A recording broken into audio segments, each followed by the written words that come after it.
Alrighty, hello everybody, and thank you for tuning in to this iteration of the Konoha Companion. My name is Joshua, and I'm your Konoha Companion. And on this episode, we're going to be covering Season 1, Episode 9 of Naruto, entitled Kakashi, Sharingan Warrior. A quick rundown of what happened last time when it all ended. Kakashi had gotten trapped in a water prison jutsu during his fight with Zabuza. You'll remember that the kids are fighting to free him at this point, and Naruto hatched a scheme to use a transformation jutsu to take the place of the second giant shuriken that traveled in the first giant shuriken's shadow that Sasuke threw during his Demon Wind Shuriken Windmill of Shadows attack. The episode ends as Zabuza dodges the second giant shuriken, and then that shuriken turns into Naruto, and Naruto throws kunai at Zabuza, right? And the screen literally freezes as the kunai are flying through the air away from Naruto. This episode starts a little ways back in the fight. It seems like they tend to do this a bunch. The start point of this episode is where Zabuza's clone is standing over Sasuke and telling him that he's nothing. And he's reaching to draw his sword. At this point, Naruto yells, "Stop right there," and he busts out his Shadow Clone Jutsu. This stops Zabuza's clone, who remarks, "Oh, Shadow Clones, and there's quite a few of them." The Narutos all simultaneously yell, "Here we go," and draw their kunai, and they all attack at once and dogpile Zabuza's clone to the point that you can't even see him anymore. Zabuza's clone yells and flexes and busts out of there and sends all of the Narutos flying away. Tazuna, obviously shocked by this display, remarks, "His skills are too advanced. He's too powerful. There's no way to defeat him." Naruto, while flying away from Zabuza, yells, "I'm not giving up. I've still got this." And he then yells for Sasuke and throws a folded up giant shuriken, which Sasuke snags out of the air and spins and flexes with. Sasuke thinks to himself, "So that was your plan. Not bad, Naruto." Zabuza's clone questions aloud, "Huh?" And Sasuke then unfurls the giant shuriken in dramatic fashion and yells, "Demon Wind Shuriken Windmill of Shadows." And everyone gasps with excitement, and Zabuza's clone remarks with a chuckle, "A shuriken? You'll never touch me with that." Sasuke then leaps in the air and throws the giant shuriken. The Zabuza clone doesn't even have to dodge it, and suddenly both Zabuza and his clone piece together that the attack wasn't intended for the clone. It was intended for the real Zabuza, who's holding Kakashi in the water prison out on the water. Zabuza then thinks, "So you pass the clone and aim for my real body. Smart, but not smart enough." And he catches the giant shuriken out of midair with his free hand. Very similar to how Kakashi caught the two shuriken with his fingers during the qualification exams whenever Naruto was launching his sneak attack from underwater. In this moment, something catches Zabuza's attention, and it's revealed that a second shuriken is coming right at Zabuza. And Zabuza then remarks, "A second shuriken in the shadow of the first, the Shadow Shuriken Jutsu."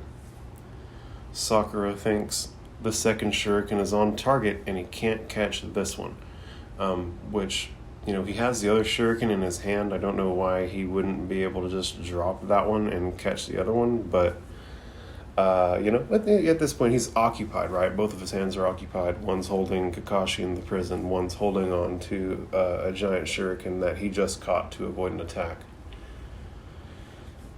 Just as the giant shuriken is about to hit Zabuza, he leaps over the shuriken and never breaks the water prison jutsu.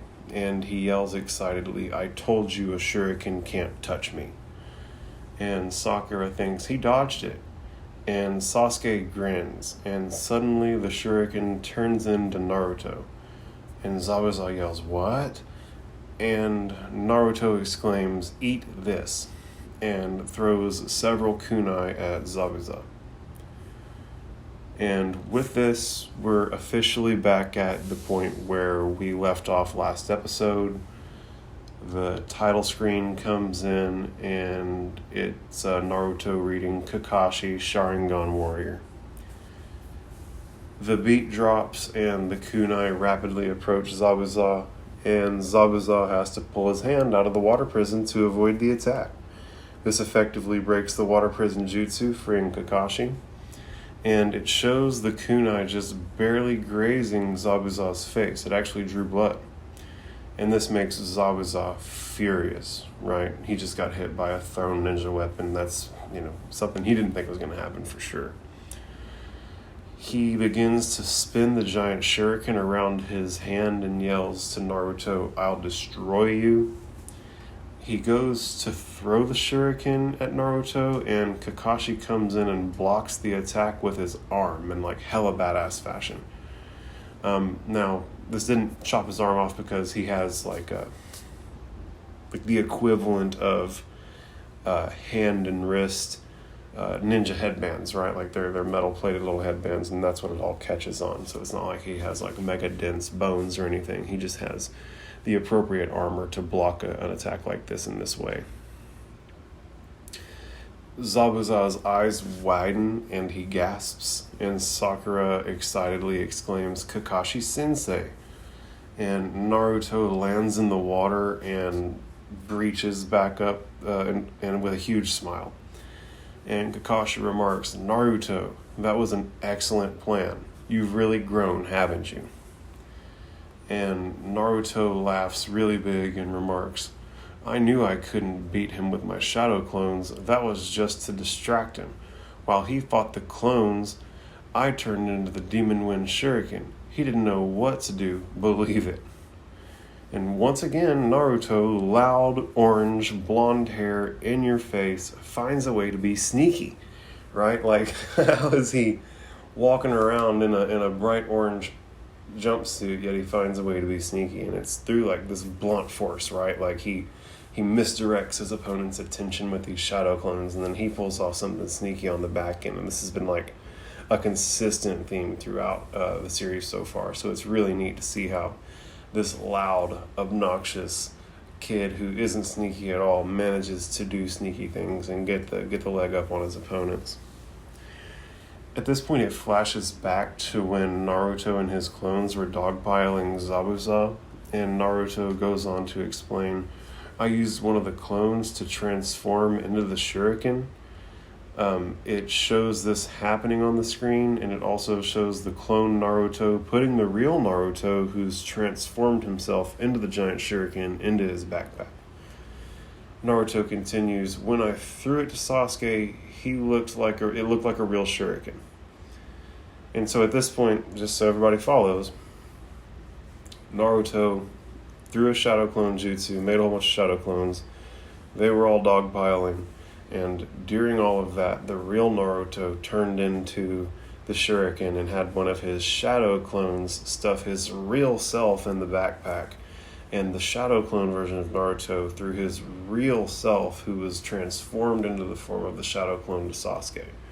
And at this point, it shows Sasuke catching the shuriken and spinning, and Naruto continues that Sasuke could tell it was me in a second, and he spun around so no one could see as he pulled out his own shuriken, right? So at this point, Naruto actually reveals that that little spin move that Sasuke did that looked so cool wasn't just him flexing, being a badass, getting ready to throw that shuriken. That was actually him playing part in the deception, right? And furthermore, he recognized that the shuriken that was in his hand initially was actually Naruto, and they were able to work all this out on the fly. Naruto then goes on to explain, now there are two shuriken, and one was real and one was me, and it then shows Sasuke throwing the two shuriken, and Naruto goes on to explain, I hid in the shadow of the real shuriken, and my target was the real Zabuza. Of course, I know that I can't fight Zabuza myself. That wasn't in the game plan. I just wanted to get in there and break up his water prison. I didn't know his clone would be wrecked up too. Ha, that was a bonus. Believe it. And, Naruto played Konoha Companion for me there, right? Like, all I had to do was read his dialogue. Hell, I should have just kept reading instead of offering what I had to offer, because Naruto effectively covered it all. Maybe not in as great a detail, but definitely provided a little bit of explanatory dialogue there. It's pretty neat how him and Sasuke worked together to trick Zabuza on multiple levels, right? Like, there were several layers of deceit involved in that. And while that it took all of this just to get him knocked off balance enough to make him take his hand off of the water prison, right? Like, damn, you would think he put in all that work, he'd be like a kill strike, but no, it's just to get his hand like out of this sphere of water. Sasuke smirks and says, "Don't brag, you just lucked out." Tazuna chimes in, "The whole thing was just a fluke." And I love that the boys gotta give him a hard time, right? The dude just legit saved Kakashi from certain death, and all Sasuke and Tazuna can do is think to talk shit and call him lucky and not give him any credit where it's due. And to me, this is wholesome, right? I grew up playing sports with the boys, and, shit talk is one of those things where, guys do it as a bonding thing, and these guys are doing that right here, right? Like, they're giving him a hard time. It's all wholesome. Sakura thinks to herself, you can call it a fluke, but their teamwork was flawless. They knew what to do without even talking about it. Most of the time they act like they hate each other, and yet they're a perfect team. So she alludes to what I was just saying as well. But also Sakura needs to give herself some credit too, right? Just because she's not the one doing the flashy stuff doesn't mean that she didn't play her role. Naruto and Sasuke both got to do their due because Sakura was holding it down and protecting Tazuna the whole time, right? So, like, she's got her priorities right, and she's doing a good job. Don't make any mistake about it. At this point, it takes us back to Zabuza and Kakashi, where Zabuza remarks, "I got distracted and lost my grip on the water prison." And Kashi responds, "Don't flatter yourself. You weren't distracted. You were forced to let go." Sasuke and Naruto both let out a little chuckle of satisfaction.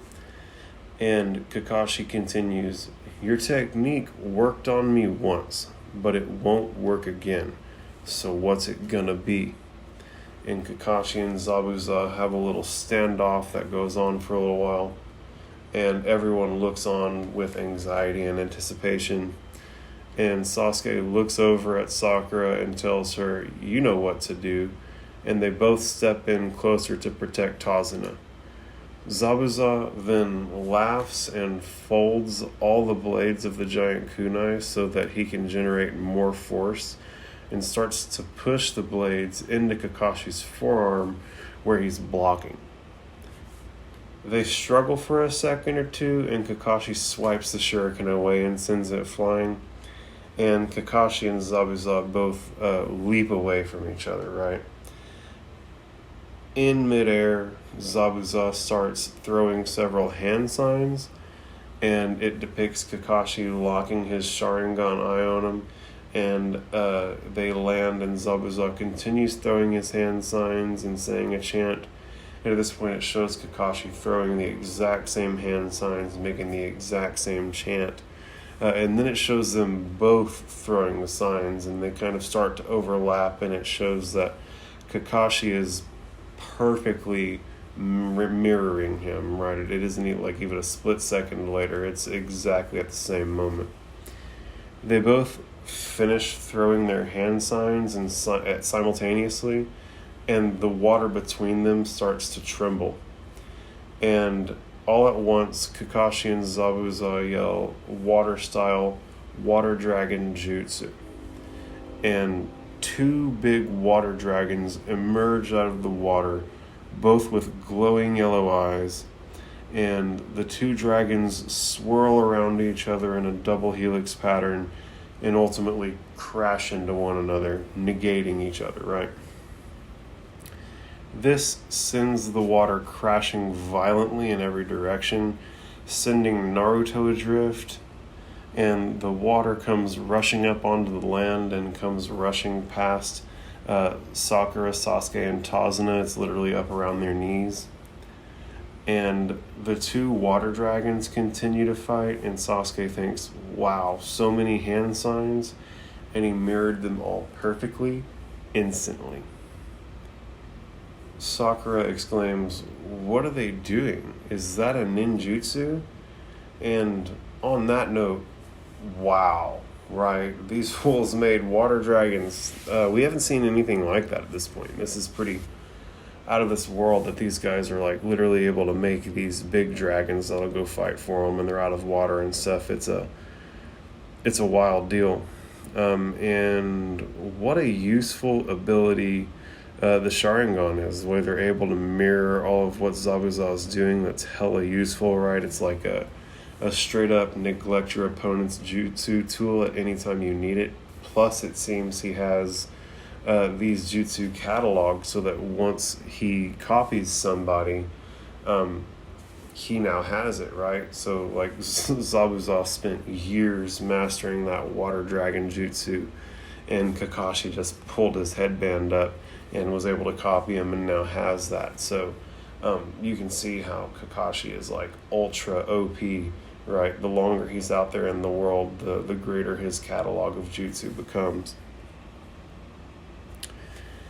Back to the episode, Naruto finally pops back up out of the water and he's treading water, and it shows Kakashi and Zabuza blades locked in a stalemate fighting beneath the water dragons, and Zabuza thinks to himself, something isn't right, and he flashes back to when Kakashi was copying his hand signs, and he goes on to think, the Sharingan can comprehend and replicate the enemy's technique. However, both jutsu occurred simultaneously. Could he? And he kind of drifts off, and in this moment it cuts away to reveal a figure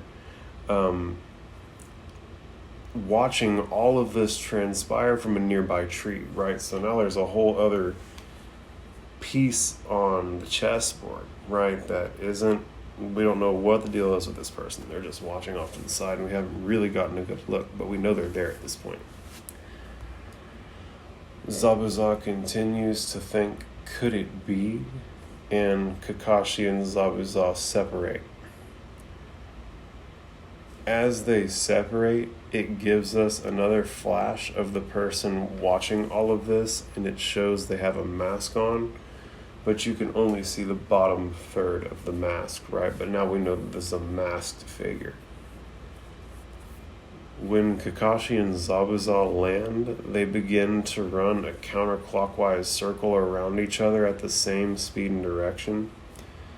They then stop simultaneously and throw a hand sign, and Zabuza has just a moment of panic, right? Because he's like, quit copying me, right? Like, Kakashi's literally copying him perfectly every time he tries to do anything. In this moment, Tazuna remarks, he's not just following, he moves the same way at the same time, right? So even Tazuna, someone who like isn't a professionally trained ninja, is like, wow at what he's witnessing Kakashi do. Sakura follows that up by asking how Kakashi could possibly be doing that. It goes back to the standoff between Kakashi and Zabuza thinks to himself, my movements, it's as if he knows what I'm, and Kakashi chimes in, going to do next. And Zabuza really starts freaking out at this point, right? Like, Kakashi just finished his sentence that was in his internal dialogue. Zabuza is like visibly sweating. He's worked up a nervous sweat, and his eyes have widened even more. And he thinks to himself, what? Is he reading my mind as well? And it zooms in on Kakashi's Sharingan. And Zabuza wearily throws a hand sign and thinks to himself, he looks at me with that eye. And Kakashi chimes in, it makes you furious, doesn't it? And so this is now twice where Kakashi has like remarked on what Zabuza is thinking as though they're having a dialogue. And Zabuza throws another hand sign and laughs. All you're doing is copying me like a monkey. And him and Kakashi say at the same time, you can't beat me with cheap tricks, I'll crush you.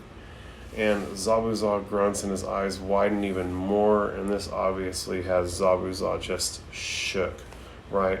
The 3 previous thoughts that he's had, Kakashi has either finished it or remarked on it before he was able to finish it, right? So this, like, Kakashi is legit in Zabuza's head right now.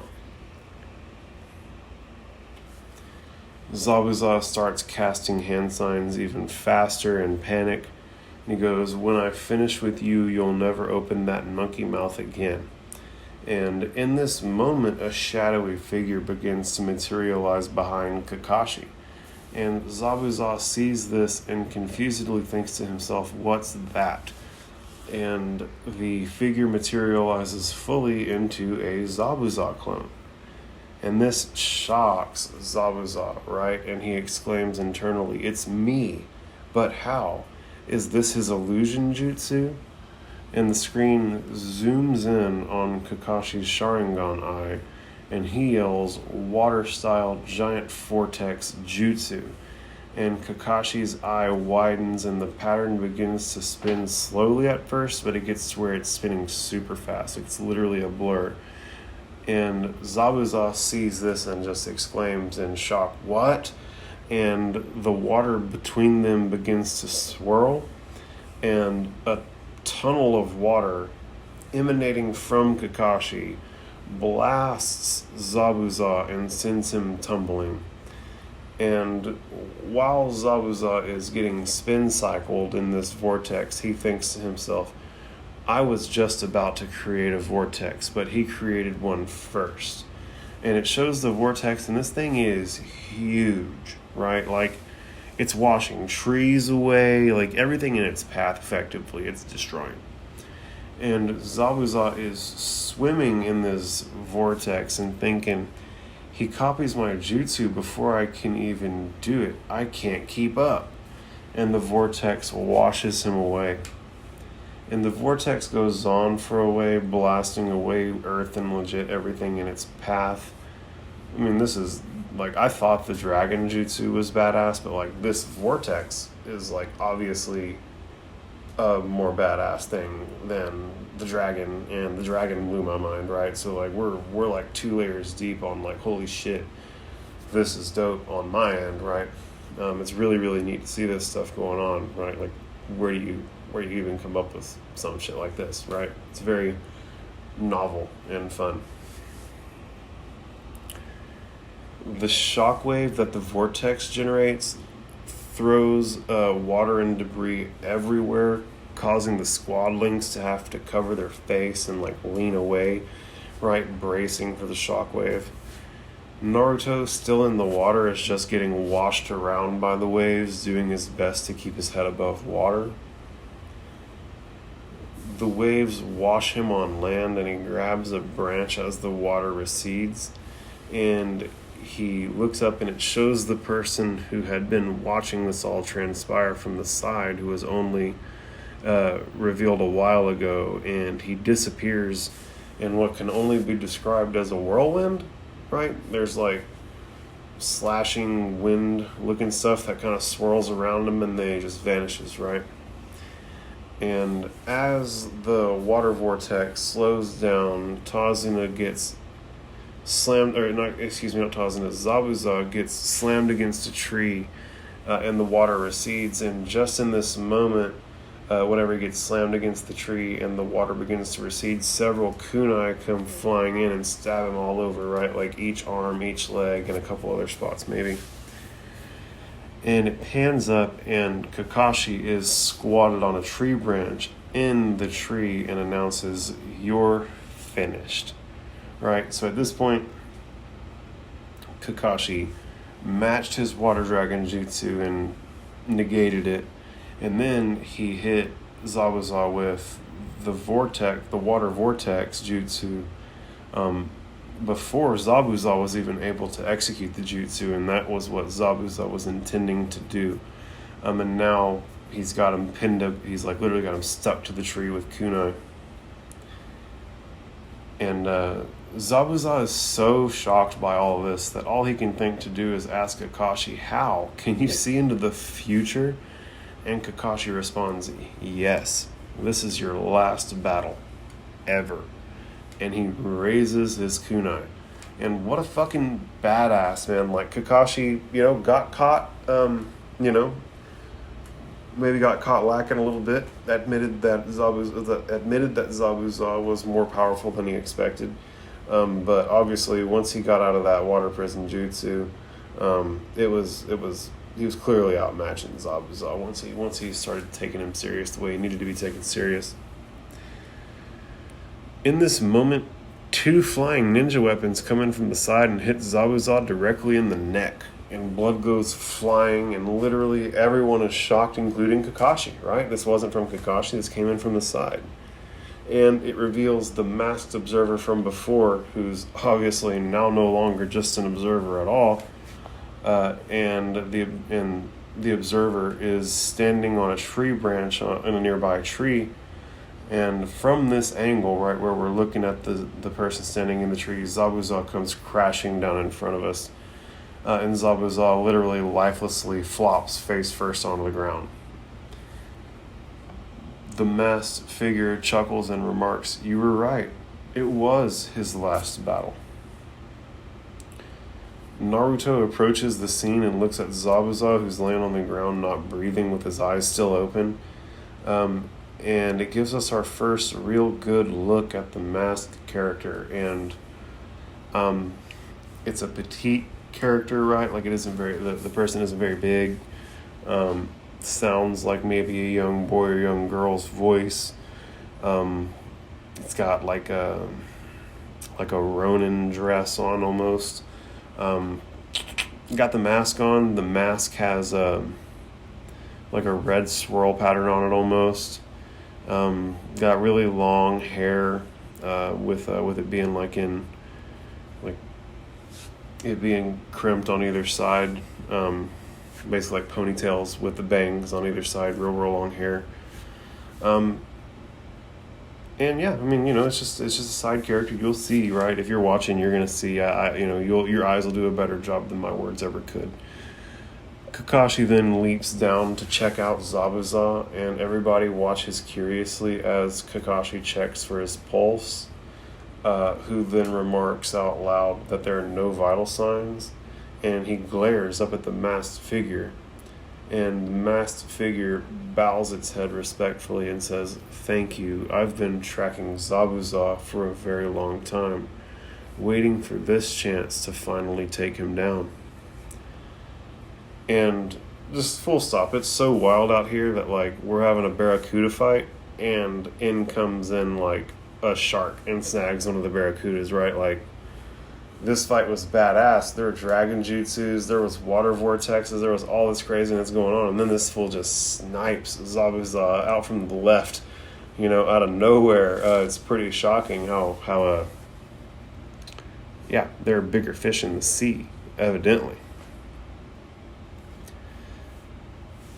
Yeah, what a way for the first fight to end, right? Like, for it to be like a 3-episode ordeal, and like the point that we take away from this is that there are way bigger fish in the sea, and that like your fight could totally be like the biggest fight in your world, and it just be like a footnote to a passing character. You know what I'm saying?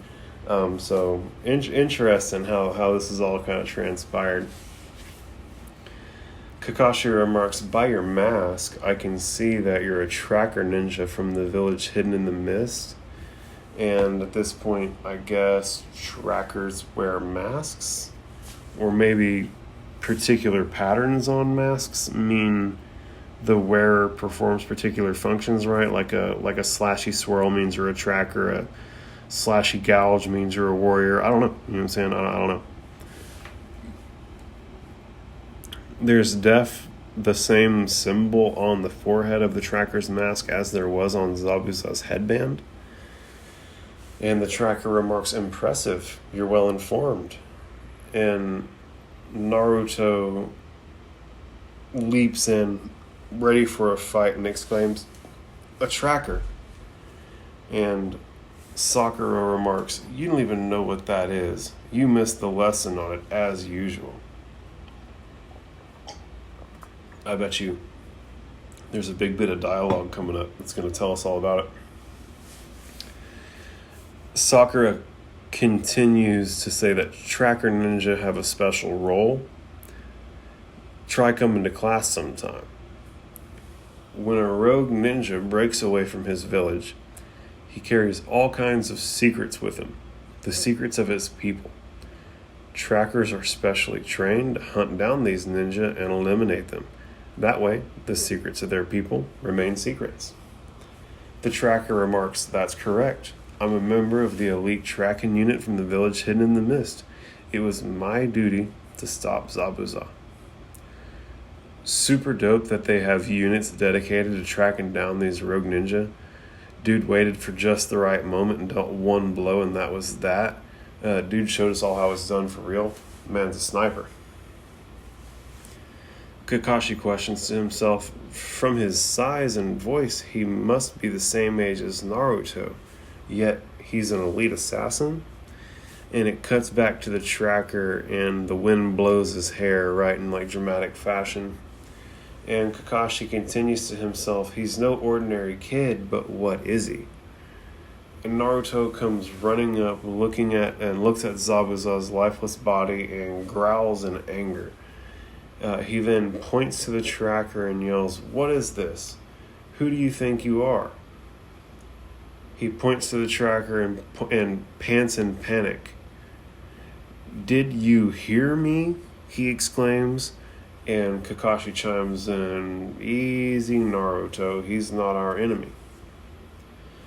Naruto then turns to Kakashi and yells, "That's not the point. Did you see what he did? Just like that? Zabuza was huge and powerful, like some kind of monster. And this kid who's no bigger than me, he brought down Zabuza with one move like it was nothing. I mean, what does that make us? We're just fumbling around. We don't know anything. How can I accept that?" And Kakashi walks up and offers as he leans in, "Well, even if you don't accept it, still, it did happen." He then puts his hand on Naruto's head and continues, "In this world, there are kids who are younger than you and yet stronger than me." Sasuke and Naruto both groan at the thought of this, knowing they fall pretty low on the totem pole, and we know that Naruto's whole thing is being the greatest, right?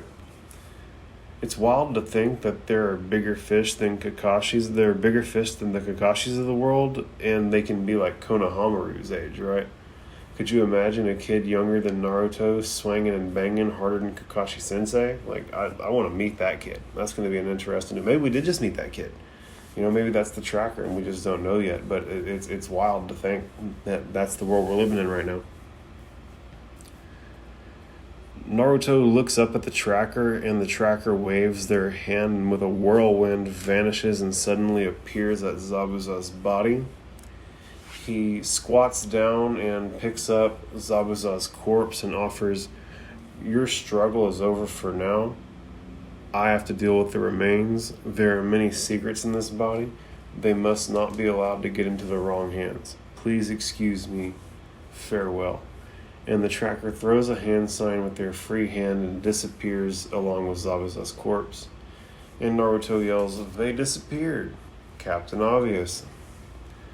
And Kakashi groans and lowers his headband, and Naruto runs in the direction of where the tracker was, and Kakashi tells him, "He's gone, Naruto." Naruto again growls in frustration and offers, "What are we doing here?" He drops to his knees and starts punching the ground in frustration, and he repeats as he's punching the ground, "What are we doing here? We're nothing. I can't believe it."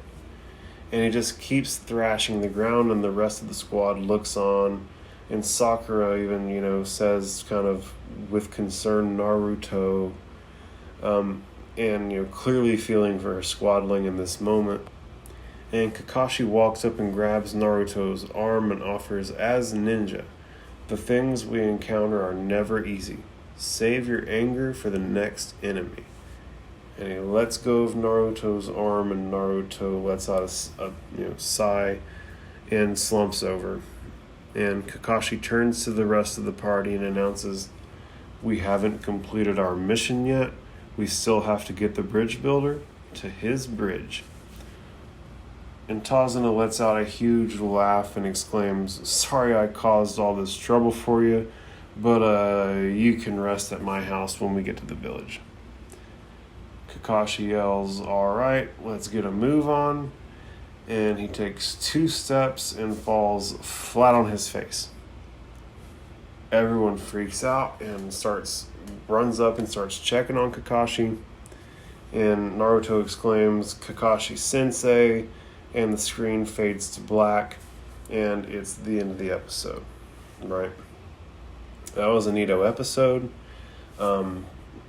It's frustrating to see how upset Naruto got learning where he really falls in the totem pole. Hopefully he responds to this in a positive way and it triggers some real growth in him, right? Like maybe now that he knows what the spectrum really looks like, he'll start working harder because he knows what there is out there to be attained. Or maybe he'll start cheating, or who knows, right? Who knows how these guys are going to respond to this, but it's definitely evident that Naruto really doesn't like that there are more capable ninja out there, especially more capable ninja that are his same age, right? This is now 3 episodes in a row where the episode has ended with Kakashi in a compromised position. I mean, hell, Kakashi might be dead right now. Like, he might have been poisoned at some point throughout that fight, and he just bit the dust from the poison, and now we're just now figuring it out. There's always a lot of cloak and dagger misdirection with this stuff, and so there's no real telling, but, I mean, he had 2 episodes in a row where he was locked in the water prison, and now it's the 3rd episode in a row where he's in a compromised position by being effectively lifeless or gimp on the ground. I love that we got introduced to tracker ninjas, right? Last episode, or the episode before that, we kind of got introduced to the concept of rogue ninja, right? These guys can go out and become kind of solo entrepreneuring ninjas who, sell their services to the gatos of the world, and these villages kind of maintain accountability within themselves by having the trackers go out and track down the rogue ninja that come out of their village, right? And we just experienced that, and again, I think it's really neat how the first big fight that we've had in the whole series ends when a bigger, badder fish than any of these guys comes in and ends the fight immediately without anybody even being able to do anything about it, right? Like 2 chimpanzees fighting, and then a big silverback comes in and just slugs one of them and the other one runs off, right? Like, they're bigger. There's a totem pole here, and we just got hit over the head with that fact. There was a lot that went on in this episode. With that, I kind of want to put a bow on it. Obviously, if there was anything that I missed, let me know. If there was anything important that got brought up that relates to anything that I didn't catch, right? Let's talk about it. I want to make sure that we're covering this comprehensively. I want it so that anybody who watches Naruto can follow along with this and understand the show the way they're meant to be understanding it. I know that I watched it the first time, and there was a lot of confusion without having anybody around to really explain it to me in thorough detail. And so hopefully having me around for you will help kind of provide some clarity with all this and really drive home some of the stuff that's being kind of subtly communicated in the show that I can kind of communicate out loud that'll reinforce those points. And with that, I really, really appreciate you tuning in. Please participate in the comments, like and share the memes. Let's all be friends. The point is to be friends. And thank you so much for tuning in to this iteration of the Konoha Companion. I'm Joshua. I'm your Konoha Companion. We'll catch you next time.